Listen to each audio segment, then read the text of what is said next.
It's been a while since Sony showcased a brand new PlayStation 5 exclusive that you really want. Sure, we got Death Stranding 2 on the beach and Ghost of Yotei launches next week, but we've known about them for quite some time. The company's first-party lineup has been pretty barren over the past 2 years, so it needed something, anything to really jolt fans awake. We're not talking about Housemarque Saros, which received its first gameplay reveal and looks like a solid follow-up to Returnal, but rather, Marvel's Wolverine by Insomniac Games. Calling it a new announcement is probably stretching the term, considering the first trailer debuted a whopping 4 years ago. It was at the second-to-last PlayStation showcase, but offered a little more than CG cutscenes. Today's reveal was different. Insomniac told us plenty about what makes their take on Wolverine so special, but it also showed us, and it was glorious. It all began with the mature 17+ rating and the first visual of Logan's bloodstained, angry face before immediately transitioning into a quick execution. There were always concerns of Insomniac holding back on the blood and gore. For all the dark themes in Marvel's Spider-Man 2, it lacked much by the way of either. But Wolverine has no such hang-ups, lifting enemies with both claws before plunging one set into their heads, slashing, leaving visible wounds, dismemberment. Heck, in one shot, Logan straight up tears a guy in half. But that's only a taste of what's to come. There have been some violent superhero games before, but the number of titles that conveyed the utter brutality of Wolverine in the history of gaming is way too low. Insomniac cheekily acknowledging concerns that it wouldn't be bloody enough was also a nice touch. Credit to actor Liam McIntyre throughout all this. Between the animalistic grunts and pensive thoughts, he deftly captures the various extremes of the character while adding his own flavor. Alright, so I'm getting ahead of myself. Marvel's Wolverine follows Logan in a familiar journey to learn more about his past. Everyone at this point knows how it goes. Weapon X experiment, fragmented memories, history of violence, potential immortality, which means he could be way older than he looks. A fact that we already know, but still.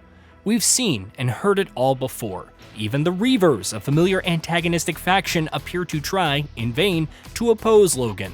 But how many times have we actually embodied the anti-hero, walking in his blood-soaked shoes as he shrugs off attacks and slaughters his enemies? And how many times has it looked this sleek? That's the other part that makes Marvel's Wolverine so exciting. Spider-Man has his grace and agility in his movements, even during combat. Logan, by comparison, is frighteningly quick, bounding across an alley to slice an enemy before turning around and straight up mauling another guy's face in one clean motion. It shouldn't get better, and yet it does with the rapid stabbing slashes that can chain into a rising uppercut. I've seen some sick combos, but never a DP that hits like this. Even from the perspective of a Marvel nerd who grew up with the 1997 X-Men animated series, I'm happy with the other mutants chosen for the story. Omega Red was a well-worn nemesis of Logan throughout, and appears to be a strong contrast with his carbondanium coils, easily subduing the latter. Mystique felt natural as well, given her run-ins with the X-Men and Wolverine in the past, plus she appears to have her own agenda in taking out the Reavers. However, the coolest tease is the Sentinel at the end. They've had some memorable battles throughout Marvel's history, and I'm eager to see how this plays out in gameplay form. Also, if there's one Sentinel around, then you know that others aren't far behind. The fact that Wolverine's adventures will take him through narratively significant locations like Tokyo, the Canadian wilderness, and Madripoor also feels on brand. It's funny, because when reports emerged from the infamous attack on Insomniac Games, there was concern that the team was creating yet another action-adventure title in the vein of Spider-Man. But as much as I enjoyed the web crawler's adventures, it's clear that Insomniac has reoriented itself in how it's approaching Wolverine. While the theme of heroes overcoming colossal odds is as strong as ever, and if that isn't a reference to Colossus and the Fastball special, I'll be upset. The developer admits to breaking new ground with the character. As eager as it is to tap into his signature spin on heroism, the developer has acknowledged that this is a much darker and more brutal story than you'd probably expect from it. And while it's easy to dismiss this as marketing talk, it's worth remembering that Walt Williams, who served as the lead writer on Spec Ops: The Line, is part of the narrative team. Suffice it to say that anything is possible, but when it comes to capturing Logan's inner conflict and how that manifests in all kinds of violent ways, I can think of a few that would be more up to the task.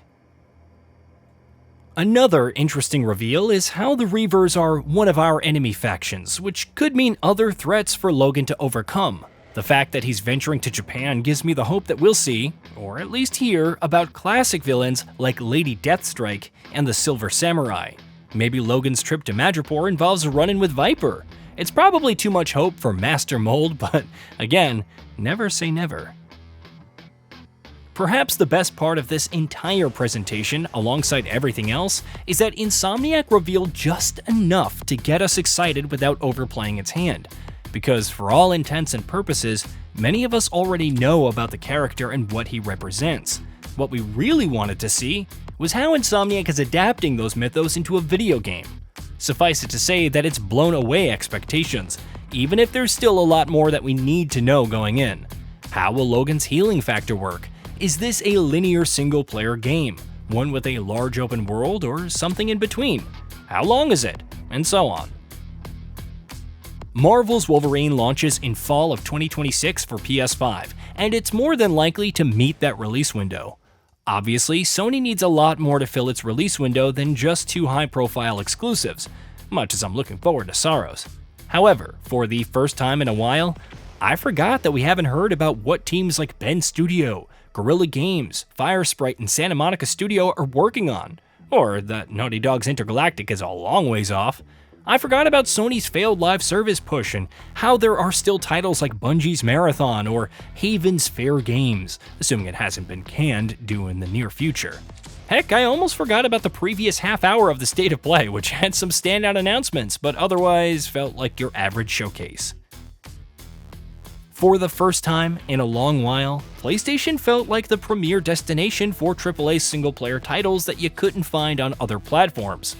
While that may seem like a lot of pressure to put on one game, Insomniac's showing gives me hope. Now here's hoping that Marvel's Wolverine delivers on that when it arrives next year.